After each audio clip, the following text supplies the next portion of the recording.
The big news was that we signed our first CE partner, so a Boxee box will come out to the market sometime next year. And on December 7th at Brooklyn, we're going to do an event and we're going to show mock-ups of how the device is going to look like and also hopefully announce who the CE partner is. And on that event, the December 7th event, is the event where we're also unveiling our beta. So we've been in alpha for quite a long time, and that's a big milestone for us to come out into beta. Right now, today, the best way to run Boxee is on something like a Mac Mini or your laptop and just hook it up to your TV screen. And the reason that we decided to focus on working with device makers is we think that if we want to get to a mainstream audience, we need to get embedded into devices, so it becomes much easier for the user to get Boxee and use Boxee.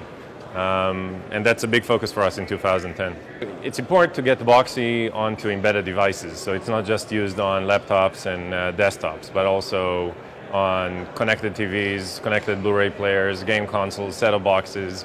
So that's just the first device that's going to come out with Boxee embedded on it. And the idea is to have it embedded into as many devices as possible. From VCs, at this stage, we're still not generating revenue, so we have to go to the venture community and raise money. And revenues for us are still not a very important priority. More important is to improve the product and get distribution deals done on devices and get content partners. And I think that in 2010 we'll probably start generating some revenue, probably more because we'll be looking to help content partners monetize their content on Boxee, more so than that it's important for us to start demonstrating revenue. I think that if you look at overall, at the big picture, if you look at what people are spending on movies and DVDs and Netflix subscriptions and cable subscriptions and iTunes and so on, you look at the overall pie, we don't think that going into the future that pie is going to shrink. We think it's going to stay the same or maybe grow. It's just that people are going to probably have more discretion over what they're paying for.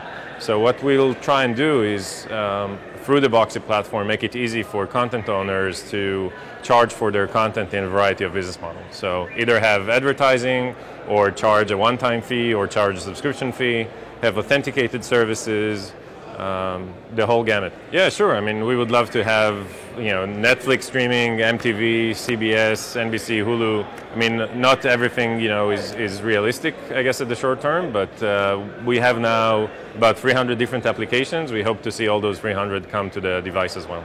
I think for Boxee, what's most important is to get into as many living rooms as possible. We're focused on the US market.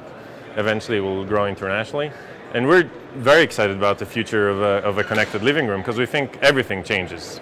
The way content is being produced, the way content is being consumed, the business model, everything changes. And we have this unique opportunity as a company to be right in the middle of it and enable a lot of that change. And it's exciting. I think it's not a question of if, it's a question of when, if you ask me. The reason I'm saying that is that the issue that we had with Hulu, or the reason in general that you don't see more content online, is just the evolution of an industry that has to deal with a new distribution platform and not upsetting the existing distribution channel. And they don't want to, obviously hurt the existing revenue stream. So there is a lot of experimentation and, seeing what model works, putting it behind the paywall, not behind the paywall, TV everywhere, a la carte, whatever. At the end, what's going to happen, and that's inevitable, is that the media companies, the content owners, will want to serve the consumers wherever they are.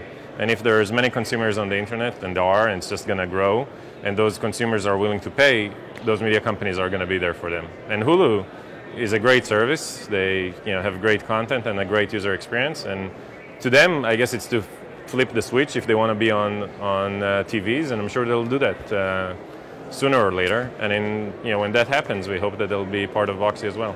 We improved the information architecture, so making it easy for people to navigate within the UI.